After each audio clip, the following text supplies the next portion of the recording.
زوار نجب جو ہے وہ تو آخر کار پہنچ جائے گا، جیسے ہی نکاح شروع کرنے والا ہوگا مولوی تو زوار وہاں پر پہنچ جائے گا، اور زوار پہنچ کر مولوی سے کہے گا کہ آپ تو اپنی جان بچائیں اور اس نکاح کو روکیں، اور وہ گن جو ہے کرے گا دورانی کی طرف اور اسے کہے گا کہ تمہاری رخصتی میں نے سوچا نہیں تھا میرے ہاتھوں ہوگی، لیکن یہ تو قسمت کی بات ہے، دیکھو تمہاری رخصتی تو آج اچھی طرح سے میں ہی کروں گا۔ وہ دورانی پر گن تان لے گا اور دورانی تو بہت زیادہ ڈر جائے گا۔ وہ زوار سے کہے گا کہ پلیز میرے اوپر آپ گولی نہ چلائیں، جو آپ کہیں گے میں وہی کرنے کے لیے تیار ہوں، لیکن زوار جو ہے رانی سے زوار کہے گا کہ زوار ڈیل نہیں کرتا، غیرت کے معاملے میں کوئی ڈیل نہیں ہوتی، تمہارا خاتمہ تو آج میں یہیں پر ہی کروں گا۔ اب دورانی تو بہت زیادہ ڈر جائے گا، اور پارس جو ہے اس کی تو یہی وش ہوگی، وہ تو پہلے سے ہی دعائیں کر رہی ہوگی کہ کسی طرح زوار پہنچ جائے اور پارس جو ہے وہ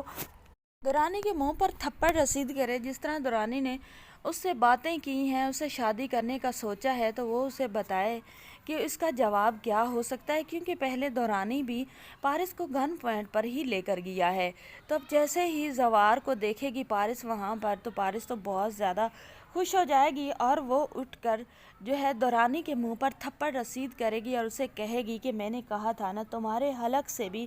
مجھے زوار نکال لے گا۔ زوار کو یہ بات سن کر بہت اچھی لگے گی پارس کی، کہ پارس بھی اب اس کے بارے میں اچھا سوچنے لگی ہے۔ پارس کہے گی دورانی سے کہ تمہارے یہ جو 1000 کتے ہیں، ان کتوں پر ایک زوار ہی بیزاد شاہ کا بھاری ہے، تو تمہیں کیسے معلوم تھا، مطلب تم کیسے یہ سمجھ سکتے تھے، تمہیں کیسے لگا تھا کہ زوار بیزاد شاہ کی بیٹی پارس تم اس طرح لاوارسوں کی طرح اٹھا کر اسے نکاح کر لوگے اور اس کے ساتھ تم زندگی بتا لوگے، نہ تو پارس واپس جائے گی اور نہ ہی کوئی پارس کو لینے کے لیے آئے گا۔ تو فائنلی اب مجھے لینے کے لیے ایک ہی بندہ آ چکا ہے، جو کہ تمہارے 1000 کتوں پر بھاری ہے۔ تھپڑ رسید کرے گی دورانی کے منہ پر اور دورانی کو دھکا دے گی، دورانی تو زمین پر ہی گر جائے گا۔ زوار گولی چلانے لگے گا، تو جو ہوگی پارس وہ زوار سے کہے گی کہ زوار پلیز گولی نہ چلائیں، ان جیسے غلیظ لوگوں سے اپنے ہاتھ ان کے خون سے گندے مت کریں، چلیں ہم بابا کے پاس چلتے ہیں۔ زوار جو ہے وہ چلا جائے گا بیزاد شاہ کے پاس لے کر پارس کو، اور جو بیزاد شاہ ہے وہ جب اپنی بیٹی کو سلامت دیکھے گا، زوار شاہ جو ہے زوار نجب وہ اپنی جان پر کھیل کر بیزاد شاہ کی عزت کو بچا کر لائے گا، بیزاد شاہ تو بہت زیادہ خوش ہو جائے گا۔